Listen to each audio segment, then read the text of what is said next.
otsast alustada on täiesti okei. Kuidas alanud majanduslangus võitjana välja tulla Vol 6? Minu nimi on Roland Tokk, olen Eduakadeemiks asutajatest.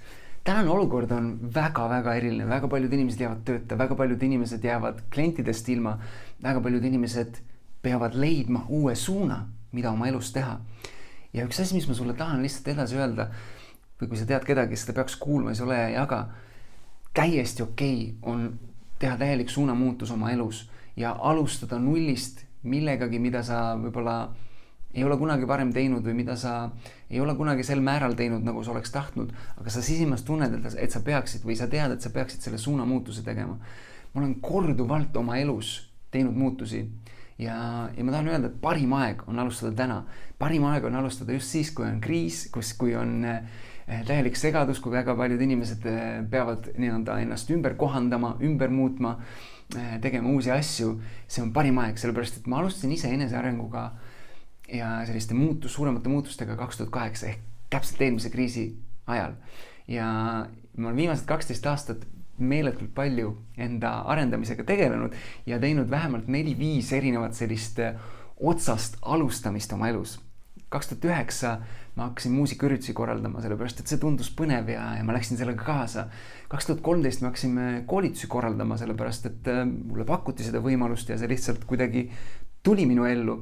Ma läksin sellega kaasa.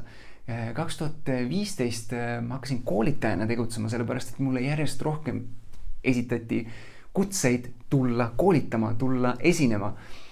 Ma võtsin selle võimaluse vastu.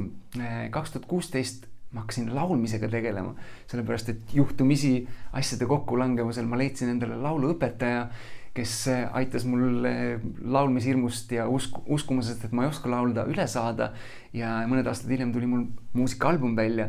Igapäevaselt ma teen hääleharjutusi ja tegelen laulmisega. Ja veel 2 aastat tagasi, 2018, minust sai ka autor, ma kirjutasin raamatu 12 asja, mida koolis ei õpetatud ja sellel aastal juba teine raamat, Minu elu kutse. Nii et olen alustanud otsast peale nullist, omamata mingisuguseid eelnevaid teadmisi kõigis nendes valdkondades ja teinud seda läbi selle, et kas see on minu huvi, kas see on miski, mis võimalus on mulle avanenud või ma lihtsalt tunnen, et ma peaksin seda tegema või elu kutsub mind seda tegema ja ma lähen sellega kaasa.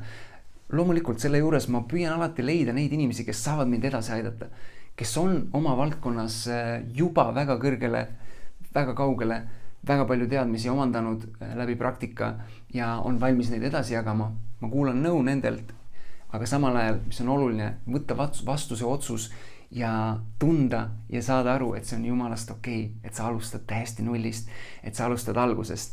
Ja just nagu ma ütlesin enne, praegu on parim aeg seda teha, sest väga paljud inimesed on uue alguse ees ja kui sa võtad julguse kokku ja teed seda praegu, siis mõne aja pärast oled sina juba teistest sammuke ees ja sa saad liikuda sinna suunda, kus sa soovid, sa saad teha neid asju, mis sinu silmad särama panevad ja samamoodi anda teistele midagi sellist, mis nendele midagi väärtuslikku loob. Nii et julge otsustada, julge alustada otsast peale ja kui sa tead kedagi, kes seda kuulma peaks, siis ole ja jaga seda videot. Näeme juba õige pea. Tšau!